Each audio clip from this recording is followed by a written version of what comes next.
I don't know what good it does you exactly, but while the rest of the media and some of the public freaks out over that nitwit with the same crazy stare Kash Patel has, KRISTEN Welker on NBC, insisting to Trump that he's joking about stealing an unconstitutional and illegal third term, and the dictator replying, "No, I'm not joking, I'm not joking." You already knew this, because the first time I warned here that the fascists were looking to game the 22nd Amendment term limits was on Wednesday, November 8th, 2023. This has been the plan, like all the other plans. Take something unconstitutional and illegal and do it anyway, and dare somebody to sue and then get his Concierge Supreme Court to invent a new law and a new country to let him do it anyway, and then insist that this is the law, and if you oppose him on this, you are breaking the law. That's the way they papered over Trump's violation of the Insurrection Clause in the 14th Amendment. That's the way they are going to try to paper over Trump violating the 22nd Amendment term limits. The news in Welker's flatulent lap-sitting phone interview of Trump yesterday is that the insane, brain-damaged dictator gave away one of the ways the entire lunatic, revolutionary, authoritarian mob would scam the 22nd Amendment. Trump now seems to think they could do a Lurleen Wallace and run Vance as the presidential candidate, with Trump as the VP, but really in power, or Trump not even on the ticket, and then the elected VP quits and Vance appoints Trump VP, and then Vance resigns, and then Trump is president again. It's still unconstitutional and illegal because under the 22nd Amendment, Trump cannot serve again after 2 full or virtually full terms. Oh, the Constitution, like that matters.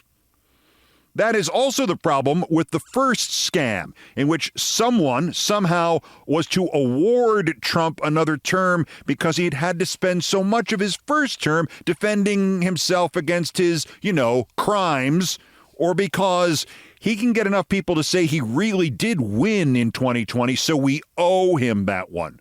In fact, that would be the way they'd go for a fourth term.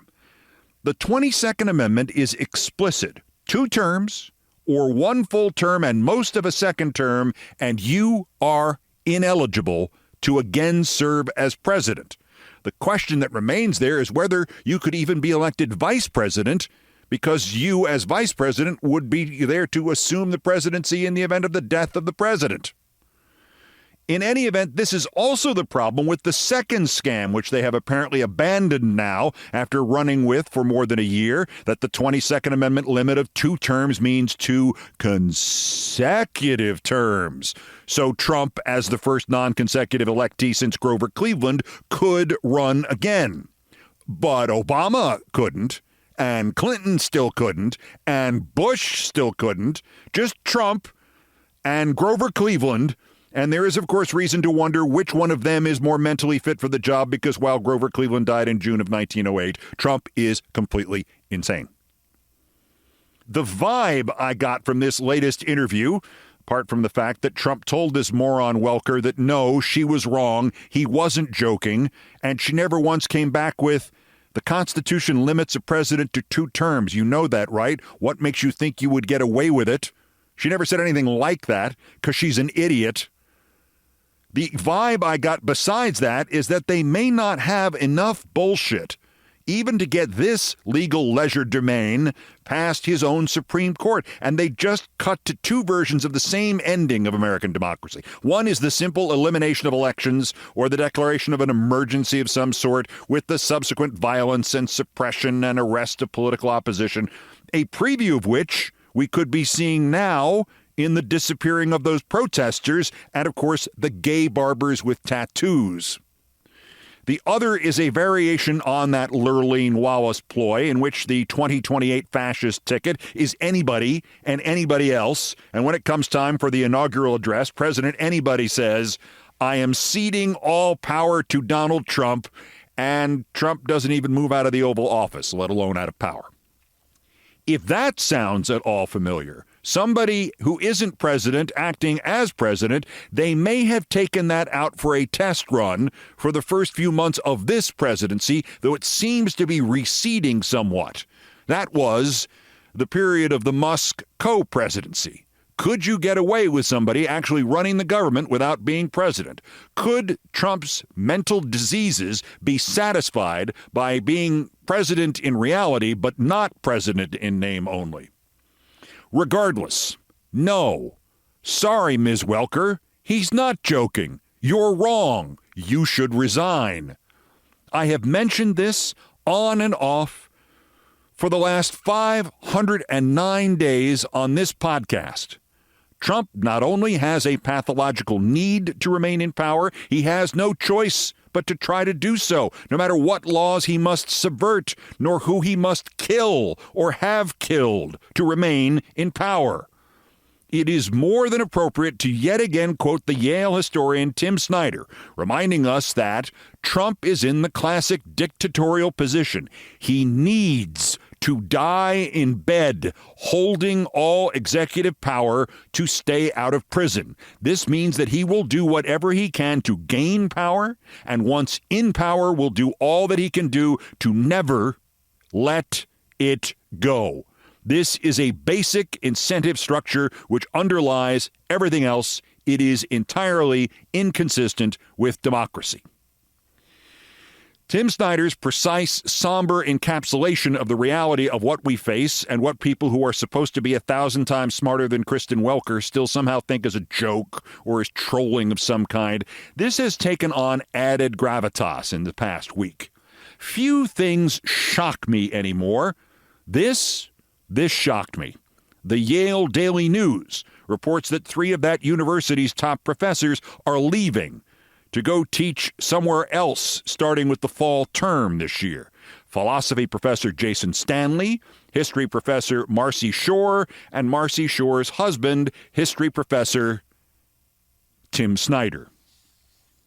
All 3 are moving to the Munk School of Global Affairs and Public Policy at the University of Toronto.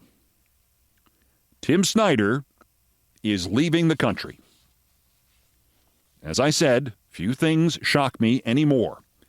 But for an hour after I read the news of Tim Snyder bailing out, I was beginning to make preparations to see if Professor Snyder of the Munk Schools of Toronto needs a teaching assistant.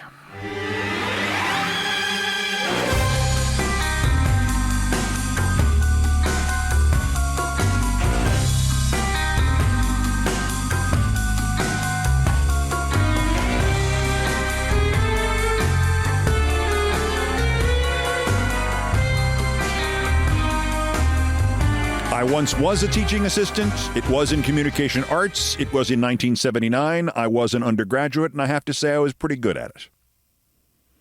References available upon request. Happily, at the moment, I actually think Trump should be less worried about getting a 3rd term and more worried about finishing his 2nd one.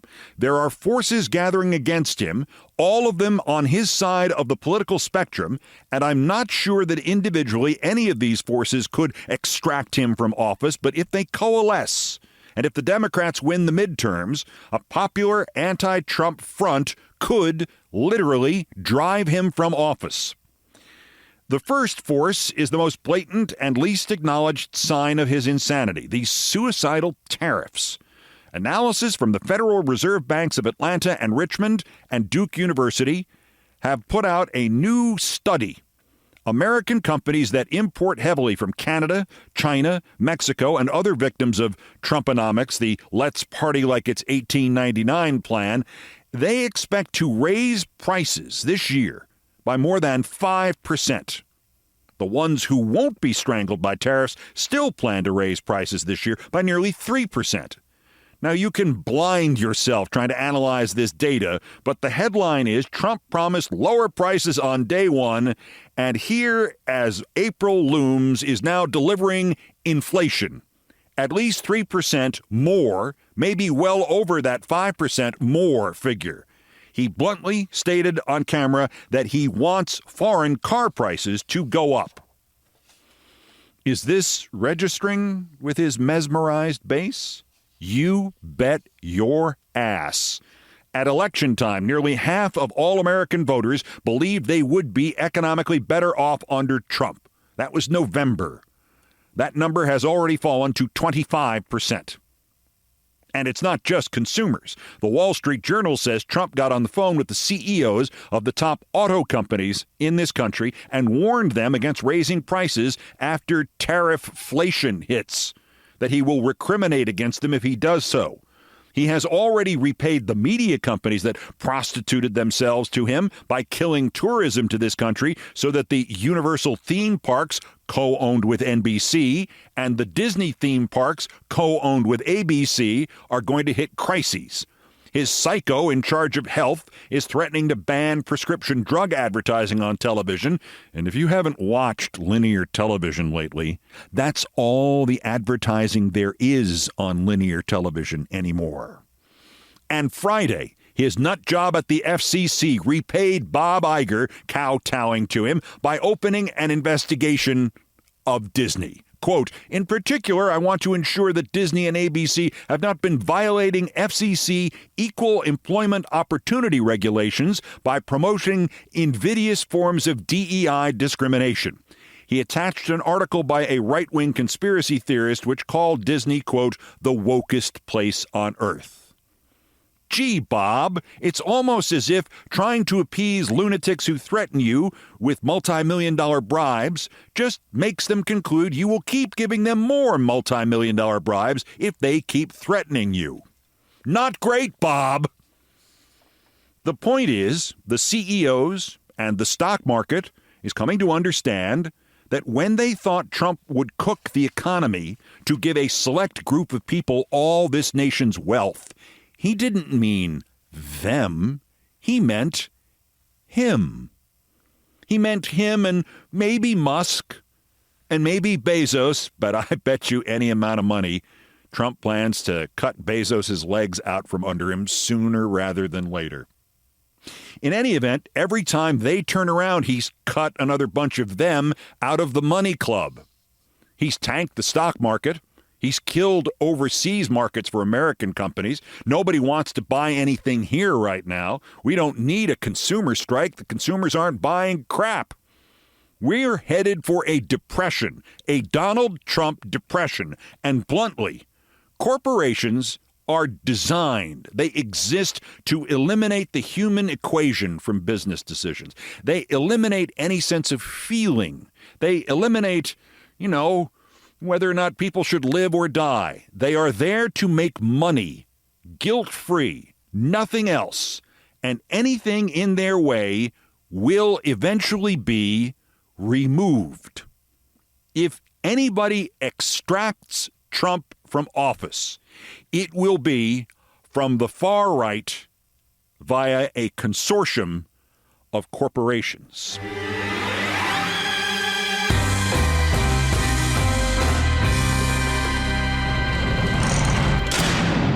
Unless it's his own intelligence community. The Trump cabinet's civil war enters its second week, and all evidence leads to the conclusion that the National Security Advisor is doing his damnedest to get the Secretary of Defense fired in hopes that it'll keep him from getting fired. And the likeliest outcome is that Trump refuses to fire either of them, and the Hegseth security disaster, and the second Hegseth security disaster, and now the third Hegseth security disaster, and the fourth Hegseth security disaster, they continue to sit atop Trump's face like the prop monsters from the Aliens movies. Somebody is leaking everything they have on Pete Hegseth to the media. Oh no, how will we ever figure out who's doing this? Who could it be? How could this mystery ever be solved? Unless it could possibly be the National Security Advisor, the guy who had the number for the editor of The Atlantic in his phone and put him on the secret chat about exactly when to attack the Houthis and did everything but set an alarm in the editor's phone to go off when the bombs went off.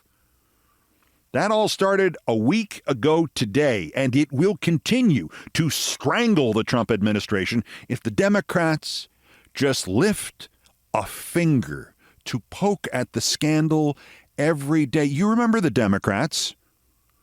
That used to be the other party, led by Chuck Schumer, that apparently decided once the other guy was elected with a minority of the vote, all the Democrats should go on sabbatical or something, or just start mailing in their opposition and talking about the price of peanut butter and jelly sandwiches or something.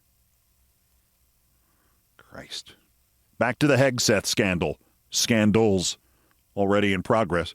Because it turns out for Pete, it's always happy hour somewhere Hegseth.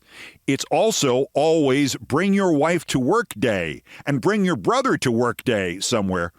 And those stories leaked out in the last week. And again, who in this equation has high-level Washington media contacts and would be leaking? Oh, yeah. I mean, besides the National Security Advisor, who apparently can put his finger about 6 inches above the J on his phone, and boom, Jeffrey Goldberg of The Atlantic is suddenly added to the blow 'em up real good group chat.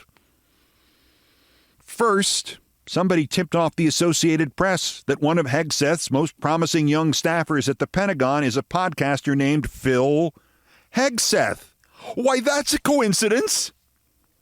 He's Department of Homeland Security liaison and senior advisor, which is impressive since he has no qualifications except he came out of the same womb as the Secretary of Defense.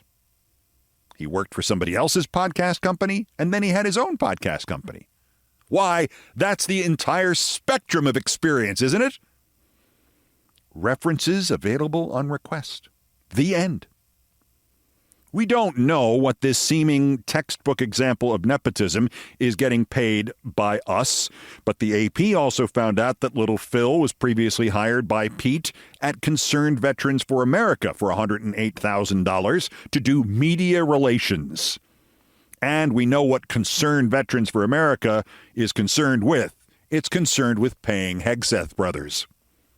Then came a leak to the Associated Press that Hegseth and the Wall Street Journal, that Hegseth had brought his wife, the new one, the one he cheated on with the previous wife, the ex-vice president of Fox Nation, the new wife. He has brought her to a series of sensitive international meetings. There was one on March 6th with the UK's Secretary of Defense, even though she probably has weaker security clearances than his little brother does. Brought the missus in to meet the secretary from the UK. The Pentagon even issued official photographs of a meeting with Hegseth and foreign leaders and Mrs. Hegseth, who doesn't have any clearance. Now, why wasn't she on the Houthi call? Hegseth was already in such trouble over the Houthi call that a right-wing group was launched called Veteran Action. And the action they mean is threats. They are there to threaten, according to the lead thug, quote, members of Congress that they better have Pete Hegseth's back. And the thing with bring your wife to the secret meeting day was responded to by the right with a universal chant of, oh, wait till I tell you about Jill Biden, which kind of collapsed once the fascists were reminded that unless it's way worse than we know, Jennifer Hegseth is not the First Lady of the United States and is not sleeping with Trump. It had already gotten to the stage when another story leaked on Mrs. Hegseth. Wall Street Journal again. Remember those meetings with senators before his confirmation, the ones who were a little concerned, who were Susan Collins-ish about Hegseth's anger management issues and the history of allegations of abuse of women, his total lack of qualifications for the job. The one-on-one meetings between Hegseth and those senators? Nuh-uh. 2-on-1 meetings. Quoting the Journal, some senators were surprised that Pete Hegseth invited his wife Jennifer to sit next to him in their private meetings, making it awkward to ask questions about allegations related to infidelity and sexual misconduct, said people familiar with the senator's thinking. Not only did Hegseth bring his wife to these meetings with U.S. senators seeking their votes for his confirmation, but he used his wife as a human shield against allegations related to infidelity and sexual misconduct. Once again, I just can't imagine where all these stories are coming from, other than Mike Waltz. a nepotism story, a wife gets to see classified information story, the continuing Houthi chat classified information story, or sensitive information story, or simply bombing schedule story. All we're missing is another story about Hegseth and that other thing they've mentioned about him for years. What's that word again? I think it sounds kind of like nepotism. It doesn't rhyme with nepotism exactly, but doesn't it end also in ism?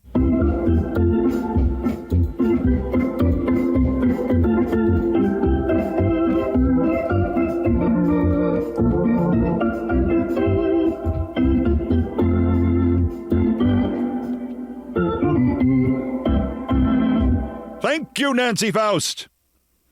We could be headed to that rare simultaneous double knockout here because Politico reports that Vance and Susie Wiles and one of Trump's personnel flunkies have urged him to fire Mike Waltz, especially after the photo of Mike Waltz with Jeff Goldberg of The Atlantic popped up on social media.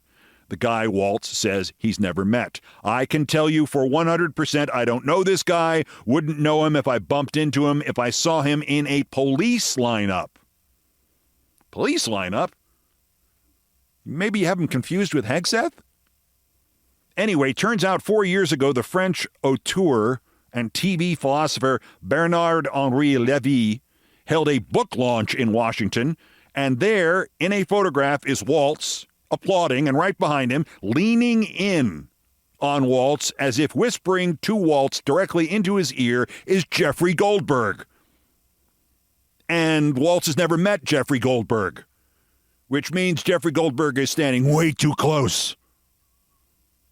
Levy posted the photo in 2021 and tagged Waltz and Goldberg on Twitter. So if the Democrats just pushed this a little, maybe Waltz could get Hegseth fired, and then Vance can get Waltz fired because, to be fair, Hegseth is self-destructing. And this is just going to stay like this because Trump can't afford to fire any of them, even if he believes there's a reason to, because he has now convinced himself that all criticism of him is a hoax. And as I examined last time, they around him are all lying to him about his poll numbers and his popularity and how well everything's going, and even his vote count. They'll be lying to him about the inflation numbers soon enough because they know Trump is coming apart at the seams mentally, and they have to manage him and give in to what Vance called the president's desires, or something really bad could happen. Oh, like what? It's not like he's forgetting easy-to-remember facts like what's a country and what's not a country. Oh. Quote, if the European Union works with Canada in order to do economic harm to the USA, large-scale tariffs, far larger than currently planned, will be placed on them both in order to protect the best friend that each of those two countries has ever had. So... The EU's now a country, Trump? Nah, he's fine. He's fine. No reason to assume all of this destruction of the economy and these 19th century tariff ideas and this move towards assuming the presidency for life is actual insanity. No. No, he's fine. He's...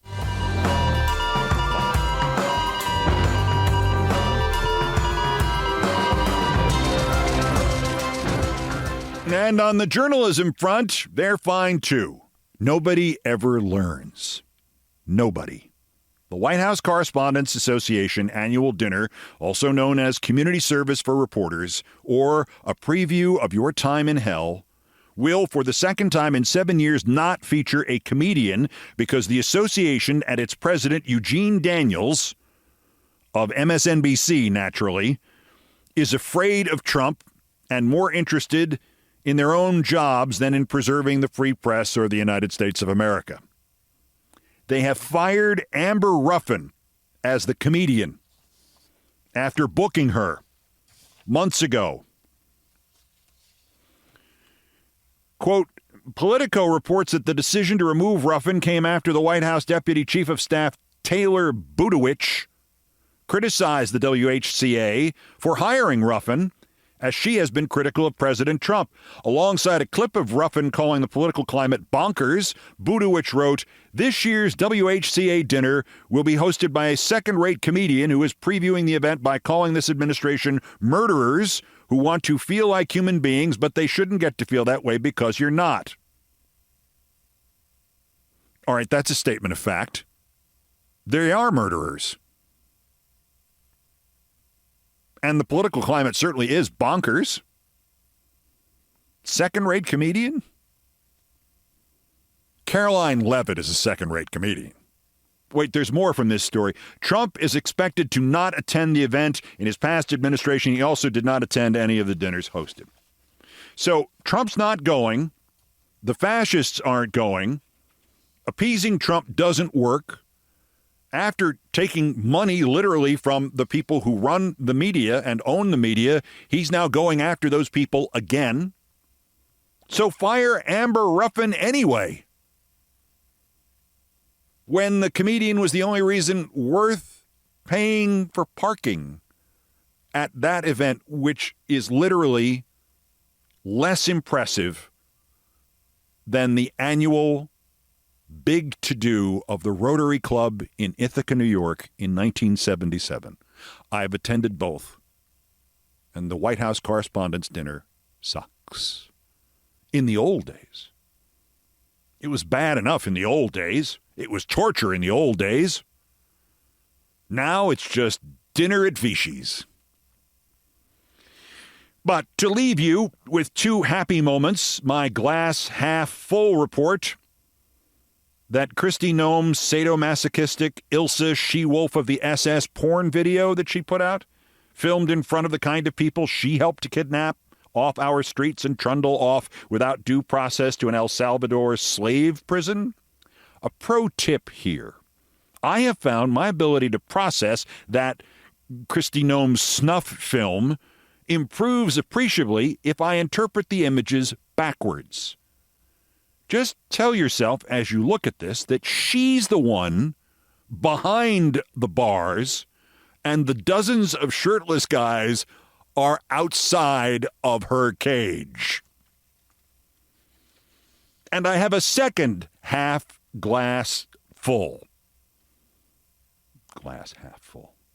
Lara Trump on her Fox show, which I believe is titled, "We Have to Fill Weekends Somehow," asked the Secretary of the Interior and Commissioner of Eyebrows, Doug Burgum, if we'd ever see Trump's face on Mount Rushmore. Now, this might be a little Hannibal Lecter-ish, but my first thought was, Trump's face? His real face? On Mount Rushmore? Okay! Also of interest here in this all-new edition of Countdown, Bill Maher self-destructs again. How many times can you do this, Bill? Only this time, he explains to Chris Cuomo that he's going to go to talk to Trump at the White House so they can save the country. You shouldn't go to the White House, Bill. Go to an emergency room. Get a CT scan. Also, I have resumed my television sports career, and this merits both an explanation and a plug. That's next. This is Countdown. This is Countdown with Keith Olbermann.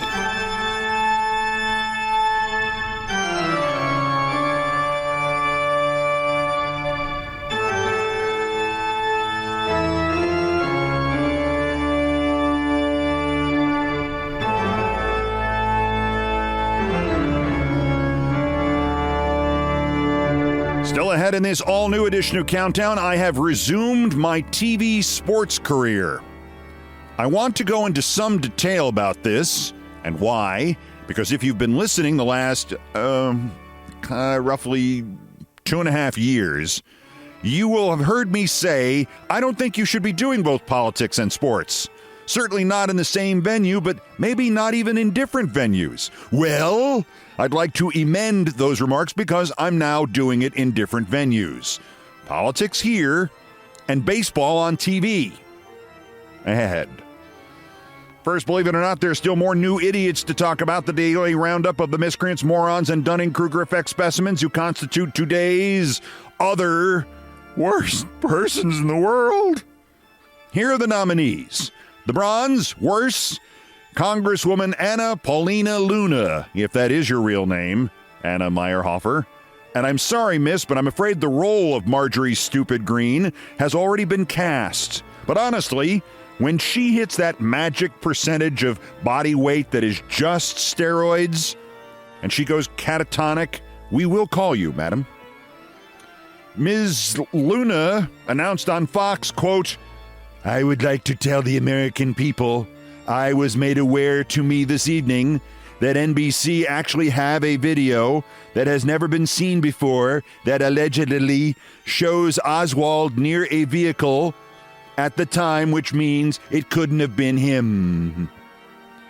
Now look, she's a simpleton. She shows some evidence of brain damage, and God knows what she heard and couldn't understand and decided was that evidence that it couldn't have been Oswald.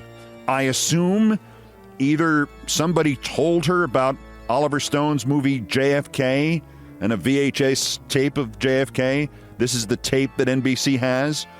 Or they told her about the various recreation films of Oswald near the vehicle in which police officer Tippit was shot.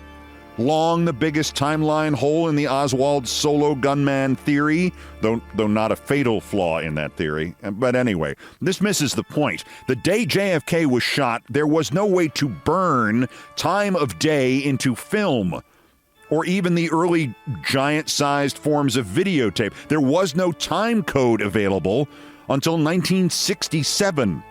So no 1963 film could establish when anybody was anywhere that day or any other day in human history, even one with a clock visible in the background, because clocks could be wrong.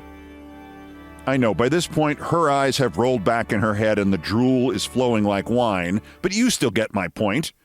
Also, the Congresswoman added, quote, we hope to bring forward legislation to ensure this never happens again. And who in the hell knows what she meant there? Make sure assassinations never happen again?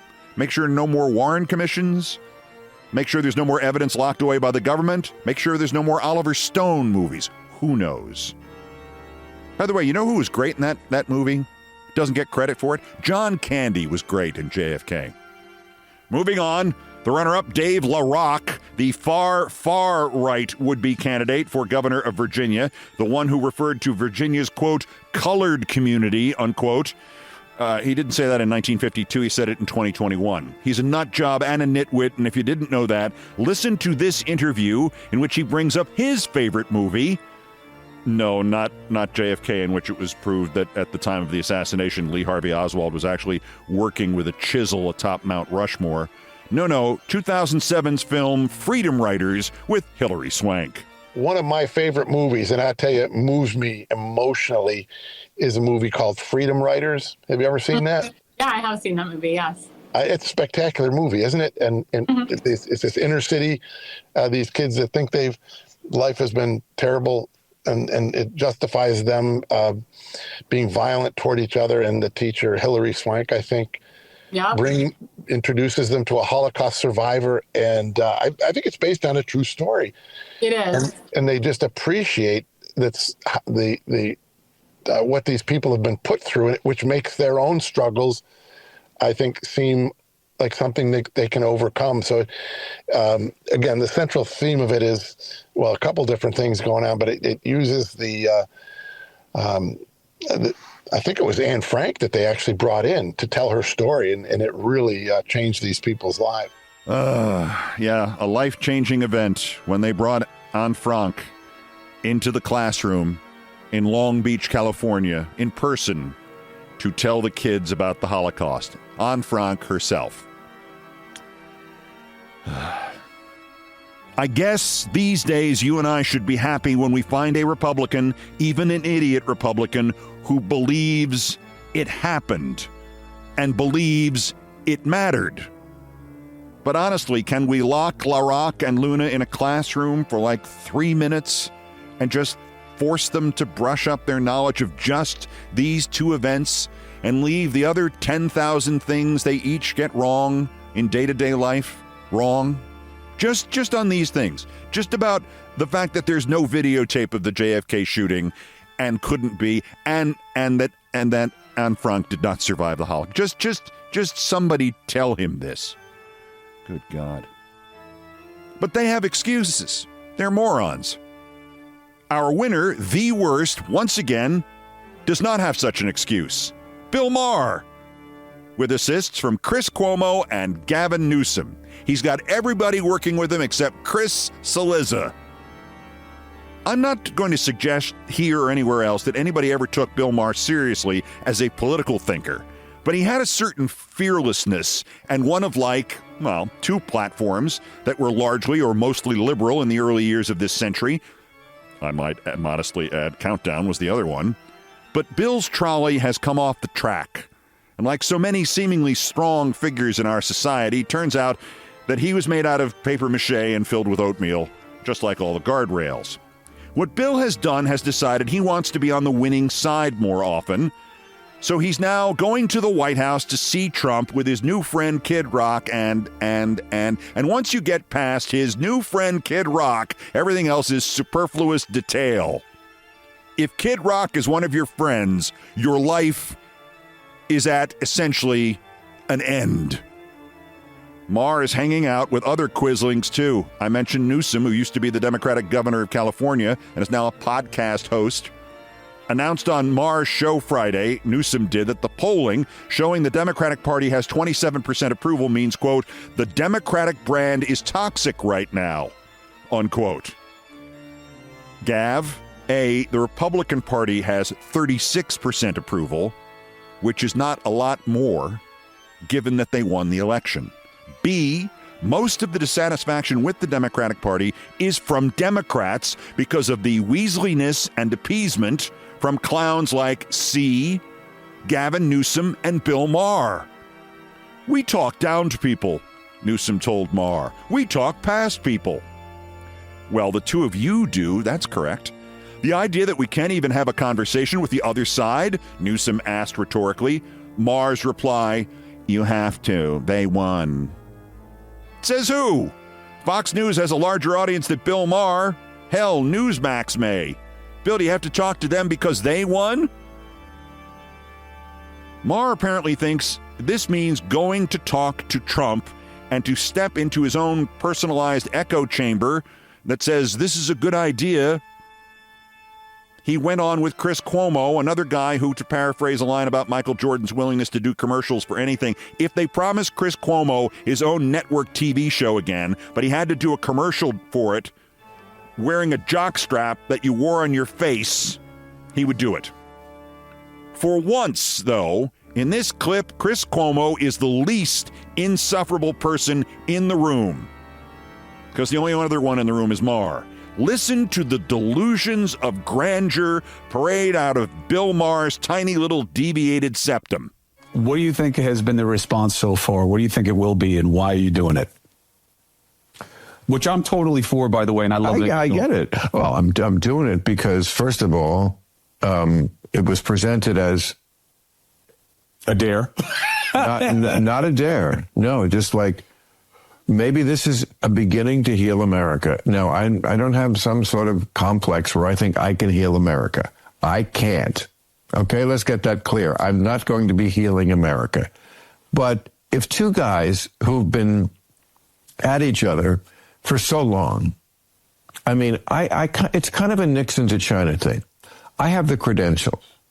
There was nobody who was harder on Trump or more prescient about the fact that he wasn't going to leave office voluntarily than I was. I feel like I have the credentials. But they also respect me because I'm honest about the woke train to crazy town. First, Bill, they don't respect you. They're using you. That's all this is. Don't you see that? 10 years ago, the next to last time I was on Bill Maher's show, he and I talked about how the Trump who had just announced his candidacy was utterly different than the one we had met personally. That in person he had been polite, almost mild-mannered. I said that the disparity was so vast that it didn't matter which Trump was the real one and which one was the act, the racist spewing hate Trump or Eddie Haskell Trump. That the problem was we could never survive a president who had two complete and completely contradictory personalities. Bill said he thought we should give the nice Trump a try. Leading me to my second point, Bill Maher was hardly the first person to say Trump would never leave office. I said it in my commentaries before the 2016 election. I said it on Maher's show the night of the inauguration in 2017. And Bill thinks he's been the toughest on Trump? He may have been because of the size of his platform, top 100, maybe. But his work since the election, cozying up to Trump's people, platforming them, and now this Neville Chamberlain was cool parade. I'm going to the White House with my friend Kid Rock because you have to talk to these people. Bill is down to about 1 millionth on the list. Also, woke. Bill, take woke and shove it up your ass. Wait. Bill Maher actually got worse, more condescending, more delusional. Just listen to this. First of all, it's an honor to be invited to the White House. Yes, it is. And I've already had a couple of people who I said to them, I'm just going to take it as a backhanded compliment that you glide right past the idea that little Bill Maher from Rivervale, New Jersey, just a humble kid from the suburbs, was invited for a private dinner to the White House. You glide right past that to how dare you talk to him, and that you're not impressed by it at all. I'm impressed by it a lot. I'm impressed the fuck out of it. I get to go to the White House, and yes, that is the structure of this dinner, is just let's talk. Let's talk to each other face to face. Let's not stop shouting from 3,000 miles away, So if they expect me to be leaving in a MAGA hat, they're going to be very disappointed, but I know they don't. And I think it's going to be, look, it probably will accomplish very little, but you got to try, man. You got to try. I love it. Kanye. Bill Maher, thank you very much. Appreciate you. Love being with you, bud. Yeah, this was so much fun. And I love that you're going. I think it's great. For exactly. It is great, isn't it? 100%. Yes. And I will celebrate it when it happens. Great. I appreciate that. And Bill, if Chris Cuomo loves it, it's the worst idea of your life. Newsom, Chris Cuomo, and as I said, all you need is the endorsement of Chris Cillizza, and you have the complete Quisling boxed set. Also, it's an honor to be invited to the White House now, after what Trump did with Zelensky in the White House. Oh, Hitler's invited me to the Reichskanzlei. Maybe I can get a selfie with him. Maybe he'll let me wear his hat. It's an honor. I mean, after Conor McGregor was invited, after Sarah Palin, after a bunch of crooked TV evangelists. Cuomo mentioned Kanye West. You were invited 7 years after Kanye West. They're just inviting you now and you think it's an honor? Hell. I was first invited to the White House, checks notes, 26 years ago. Okay, they're just getting to you now. Bill, let's stop yelling at Hitler. Maher, today's other worst person in the world!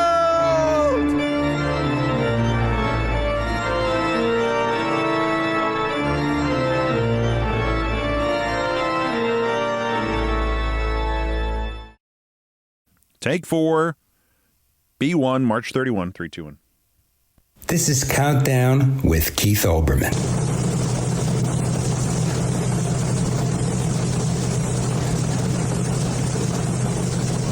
Postscripts to the news. Some headlines, some updates, some snark, and in this case, some explanation for unexpected personal conduct. Not bad personal conduct. I'm not in the Trump administration. Just unusual personal conduct.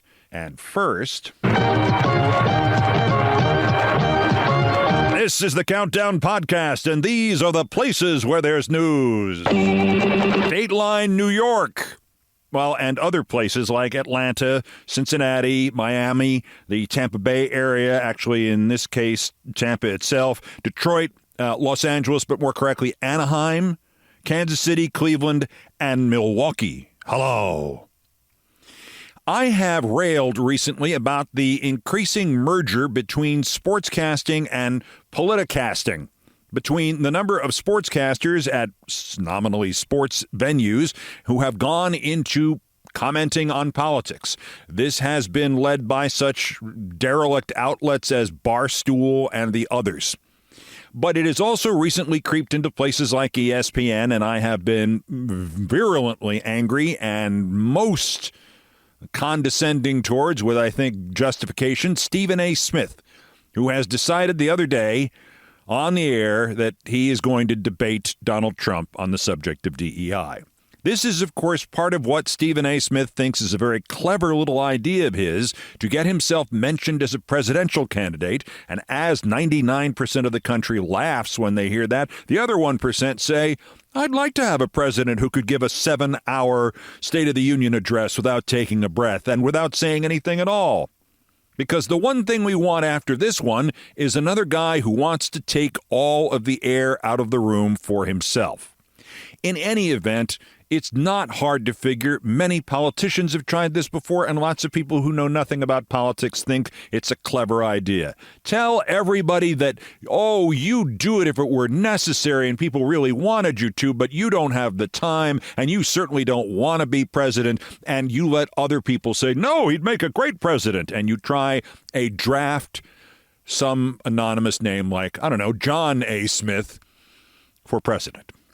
There's been a lot of that recently, and for some reason, things that at ESPN literally 5 years ago would have gotten anybody suspended or perhaps fired is now encouraged. Part of this was the new management there, and part of it was its affection for people like Pat McAfee. I think that's the name. The guy who spends all afternoon talking and talking and talking and bringing on people like Aaron Rodgers, who was not necessarily fully versed in living in this universe and has his own kind of universe. And this eventually bleeds into politics, which, of course, now 50% of all political discussion is actually a conspiracy theory about something that does not exist because we have moved into that America. The post-reality America is where we are politically, as you well know. But what I have been complaining about, and what I complained about even in the old days when I was at ESPN and at other sports venues before that, was that something we had done long, long ago didn't really work anymore and really shouldn't be done anymore. I no longer thought it was a good idea for one broadcaster to be a sports personality in one place, one network, one outlet, one online place, one, I don't know, website, and then be a political commentator somewhere else. Not that there was any reason that a sportscaster should not be qualified to talk about politics, but because in this time of extraordinary pressure on all of us, we do need to have a few areas in which politics will not chase us.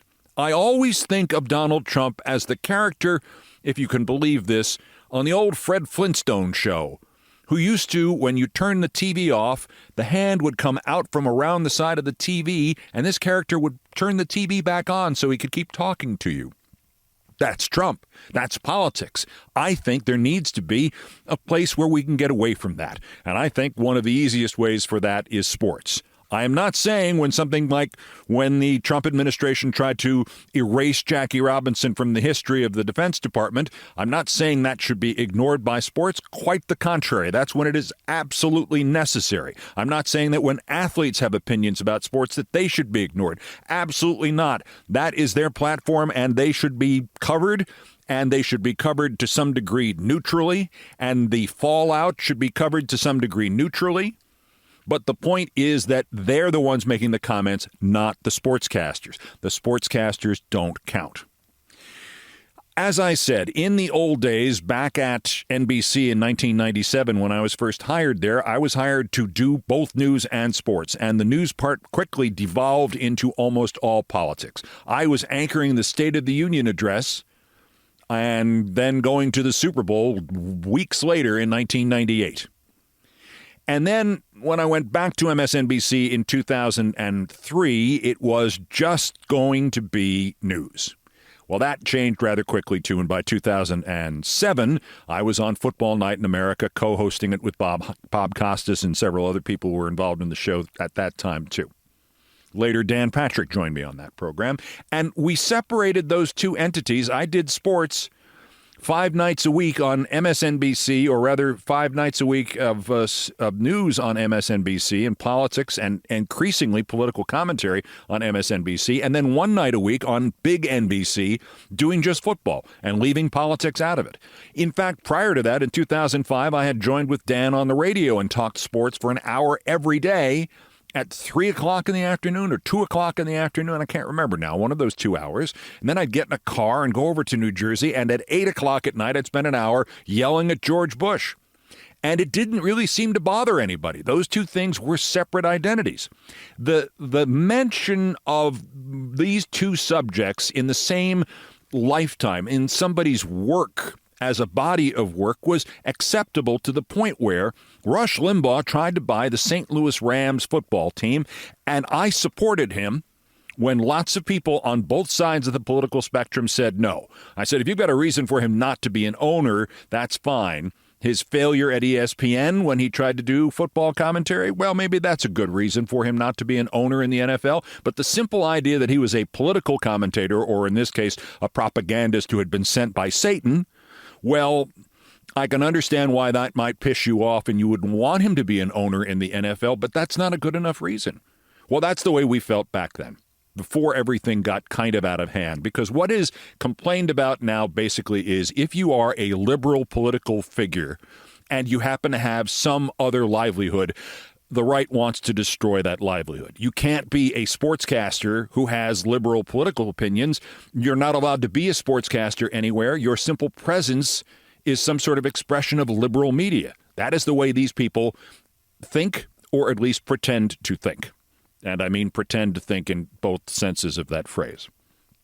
So as time wore on, it became more and more difficult for me to do both the sports end of my career and the political end of my career. And they did overlap for a solid 15 years. And then I went back into sports, and then I went back into politics, and then I went back into sports, and then I went back into politics. And I kept them each separate. In 2020, I was working at ESPN. I did SportsCenter for ESPN. I did other programs and weekly features for ESPN. And as the election approached, as September came around, given the fact that there were really no sports and there wasn't much for me to do anyway, I wanted to comment on the upcoming election. Obviously, I wasn't going to sit that out. And so I retired from ESPN. In any event, that was my decision because I wanted to keep those things separate. I felt that was nice and clean and important for it to be that way. The rules have changed. As I said, I'm railing against what Stephen Smith and others have been doing, and with ever increasing measures. And there are sports websites that are essentially this fellow Portnoy at Barstool, and there's some other Southern guy. I forget his name. He's not particularly smart, but he's a Outkick, Kick Can, whatever it's called. That's just a right-wing website that they use sports to draw people in and suck them in. That's not really a sports site, but it does underscore the merging of these two things. So having said all of this for the last 10 minutes about how we should not put sports and news, particularly politics, together anymore, it's just not 2009, where on January 20th, I anchored the inauguration of Barack Obama as president of the United States on MSNBC. That's January 20th. January 27th, I turned 50 years old. And February 1st, I co-anchored the 3-hour pre-game Super Bowl show. That's quite a lot of stuff for 12 days. But the two extremes, I think that'll be the last time you'll see anything like that, because it was pure politics in the first and news, and then 12 days later it was sports and bipartisan and yay and flags and flyovers and all the rest of the Super Bowl. I think that time is gone, and having said that, I don't expect any of you saw this. The likelihood is probably very, very small, but I resumed my TV sports career last week. Surprise! It was kind of a surprise to me, too, and it may be nothing more than what was accomplished last week. It was done as a very last-minute idea from a friend of mine who is now running the network called FanDuel Sports. He asked me last week if I would be willing to do some quick minute-and-a-half-long essays on what he needed to know as the generic viewer for each of the 9 teams, the baseball teams, that the FanDuel network carries. That would be the Atlanta Braves, the Cincinnati Reds, the Miami Marlins, Tampa Bay Rays, Detroit Tigers, Los Angeles Angels of Anaheim, Kansas City Royals, Cleveland Guardians, and Milwaukee Brewers. Just whatever I wanted to talk about. Something serious, but something off the beaten track. And then if I wanted to put something funny in it, that would be fine too. Write them up and send them to me. Well, that was Tuesday, and I think the first of them aired on Thursday in the preseason specials for these teams for opening day. And they were met with absolutely no negative response. I mean, now that I'm publicizing this, I suspect somebody will complain. But to this point, nobody said, gee, Keith Olbermann can't also continue to do baseball pieces. I do have some credibility on this subject. FanDuel counts as a network and thus is the 5th network I have covered baseball for. I have hosted the World Series and for 2 of them, NBC and Fox, and added in for Turner the hosting of the postseason. I've done play-by-play of baseball for ESPN and now this work for FanDuel. And I reported from dugouts in World Series, and I have been in World Series games per se, and the post-game interviews and all the rest of that. And I'm a baseball historian. I've been a member of the Society for American Baseball Research since 1984 and been associated with them since 1973. So I have some chops on baseball that perhaps stand alone from the rest of my sports experience. In any event, though, I was hesitant to merge these 2 streams, to use a Ghostbusters analogy, and then as I was sitting there listening to myself complaining about Stephen A. Smith, it dawned on me that the rules I was trying to enforce on them no longer were being applied to anybody. So after a moment's hesitation whether or not I should do this, I said, why not? Why should I apply those rules to me when I am meticulous about keeping the 2 things separate anyway, and all this rule does when I apply it to myself, which is you're not going to talk about sports while you're talking about politics, nominally, and you're certainly not going to talk about politics while you're doing sports, always, religiously, that those rules are long gone. And the next one, in which Stephen A. Smith can go on ESPN and demand that Trump debate him, if that's the rules, my doing a feature piece on whether or not Mike Trout is going to be healthy this year for the Los Angeles Angels is not much of a violation, and it would make for a nice break. Because, frankly, doing these pieces, as valuable as I understand they are to you, and as cathartic as they are often to me, they still are like, gargling uranium. And it's nice to do something other than gargle uranium every once in a while and to just try to figure out what are the most interesting 5 things about each of these baseball teams. It was kind of fun. I mean, I got to do a couple of good jokes. I got to say farewell to Bob Welker on the air in Milwaukee, which pleased me very much. I got to talk about whether or not my old friend Tito Francona, the manager of the Cincinnati Reds, would have taken that job if he didn't think the Cincinnati Reds were going to be winners. And I got to make a joke about the Detroit Tiger young star Colt Keith, and whether or not he could pull off his move from playing second base to playing first base. And I noted that there's one thing that you should know that perhaps nobody but me would know, that only 5 times have World Series winning teams in baseball history featured a player named Keith. So this has been done. The Rubicon has been crossed. I am continuing to do these political broadcasts, podcasts, political appearances, political commentary, social media commentary full of swear words, and yet over here I am now part of the legendary preseason baseball coverage at yet another television network. As I said, that may be it. It may have been a one-shot deal. There were no expectations on either end. He just wanted these pieces. He thought they'd make the better broadcast, which is a good enough reason. And, you know, I didn't have to leave the house, and they paid me. So it's baseball. It's not exactly heavy lifting for me, and it was nice to use those mental muscles once again.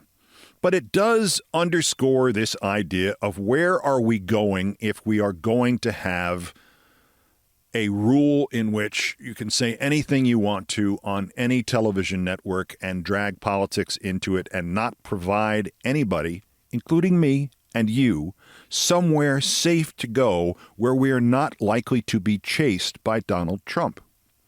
Because that, of course, is the essence of being Donald Trump.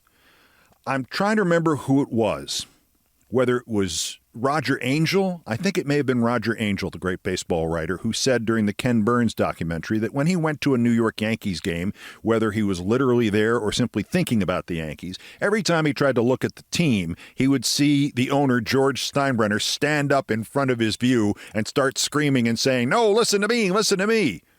Well, that's a characteristic that happens to be true of Trump. Obviously, it's far more dangerous in a man who happens to be the commander-in-chief of a large military and is out of his mind and is being treated as he is out of his mind by his colleagues who are working every day to find new routes around him. It's a very dangerous situation, and we really shouldn't spend too much time not watching what the F this lunatic bastard is doing next.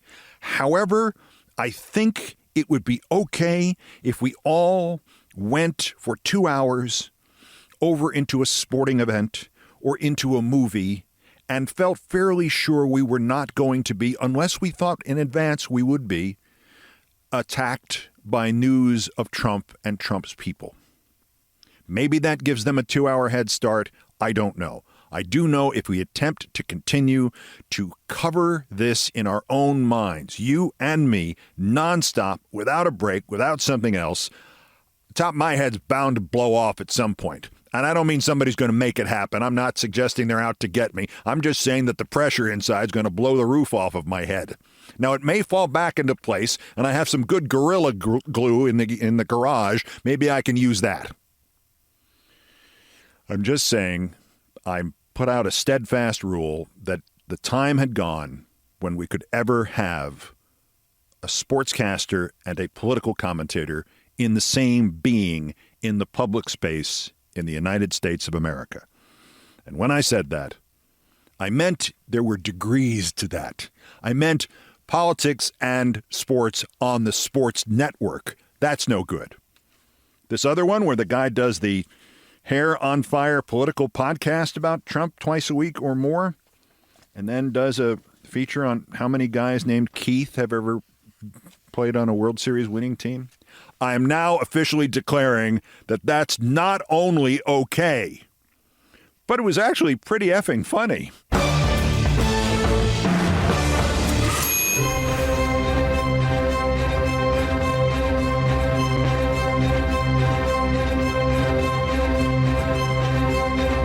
I've done all the damage I can do here. Thank you for listening.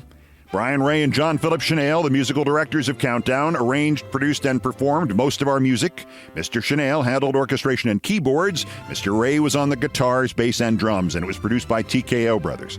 Our satirical and pithy musical comments are by the best baseball stadium organist ever, Nancy Faust. The sports music is the Olbermann theme from ESPN2. Olbermann? Who's this Olbermann?